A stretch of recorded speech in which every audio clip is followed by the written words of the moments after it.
오는 26일이면 중소벤처기업부가 출범한 지 1년이 됩니다. 홍종학 장관이 중기부 출범 1년을 맞아서 기자들과 만났습니다. 자세한 이야기는 취재기자와 함께 살펴보도록 하겠습니다. 네, 도혜민 기자. 중기부 출범을 전후로 해서 가장 크게 달라진 점은 무엇이 있습니까? 네, 우선 중기부는 1년 전만 하더라도 산업부 산하 중소기업청의 지위였습니다. 네. 문재인 정부 들어서 기존 대기업 중심의 경제를 중소벤처기업 중심으로 전환한다는 목표로 가지고 부처로 격상됐는데요. 그동안 국내 경제에서 등한시되다시피 했던 중소벤처기업 등을 정부가 적극적으로 지원하고 나서겠다는 의지였습니다. 중소기업 등을 활성화시킴으로써 장기화되고 있는 국내 경기 침체를 해소하려는 의도입니다. 홍종학 장관도 오늘 기자간담회에서 이 부분을 특히 강조했습니다. 문재인 대통령께서는 중소벤처기업부 출범식에서 소득주도 성장과 혁신 성장 모두 중소기업 활성화를 통해서만 이룰 수 있으며 중소기업을 우리 경제의 중심에 두겠다고 하셨습니다. 네, 홍 장관이 중기부의 역할을 좀 강조하고 있는 것 같습니다. 일단은 이 간담회에서 중기부의 지난 1년 동안의 성과와 한계점이 발표가 되었다고 하는데 어떤 내용들이었습니까?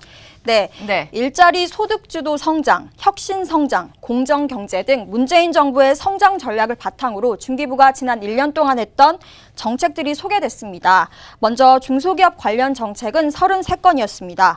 대기업과의 거래에서 중소기업들이 제 목소리를 낼 수 있도록 대기업이 기술 탈취 등을 두려워하도록 조치했습니다. 또 청년 인재들이 중소기업에 모일 수 있도록 청년 내일 채움 공제, 청년 추가 고용 장려금 등 중소기업에 대한 재정적 지원을 늘린 것이 특징입니다. 창업 벤처기업 정책은 23건이었습니다.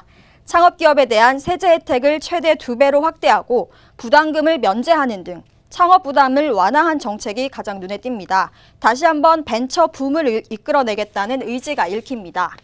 소상공인 관련 정책은 모두 8건이었습니다. 인건비, 사회보험료, 카드 수수료 등 소상공인들이 영업비용을 절감할 수 있도록 하는 정책이 주로 시행됐습니다. 한계점에 대해선 대기업과 중소기업 그리고 소상공인 간 더욱 벌어진 임금 격차, 체감되는 경기 침체 등이 지적됐습니다. 네, 중소기업이나 창업, 벤처기업에 비해서 소상공인 관련해서 정책이 조금 다소 소홀하다 이렇게 느껴지는 부분이 있나 봅니다.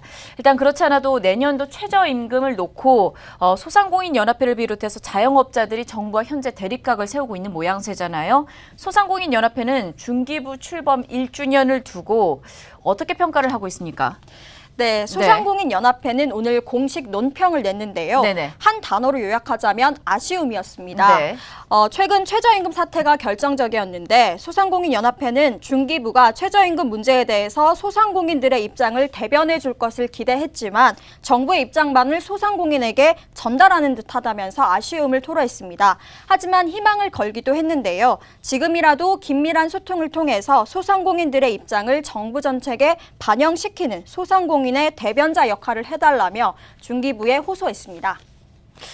소상공인들의 절실함이 느껴진다. 이렇게 좀 정리를 해볼 수 있는 상황인 것 같습니다. 어쨌든 최근 최저임금 사태가 여전히 현재 진행 중인 거잖아요. 여기다가 홍종학 장관의 입장은 어땠는지 좀 전해주시죠.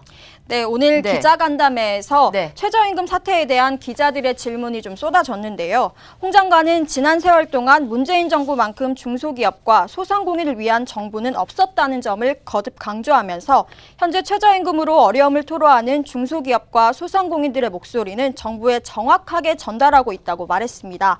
그러면서 최저임금 인상만큼 더해지는 부담은 일자리 안정자금 등 정부 지원을 통해서 덜어낼 수 있도록 적극 돕겠다고 덧붙였습니다. 그럼에도 불구하고 문제가 해결되지 않는다면 이는 최저임금 문제가 아닌 우리 경제의 구조적 문제라고 지적했습니다. 네, 하반기 주요 정책 추진 계획도 발표가 되었다고요? 네, 중기부는 눈에 띄는 성과를 창출하겠다는 방침입니다. 크게 일자리 소득주도 성장, 혁신 성장, 공정 경제 등 3가지 분야를 발표했는데요.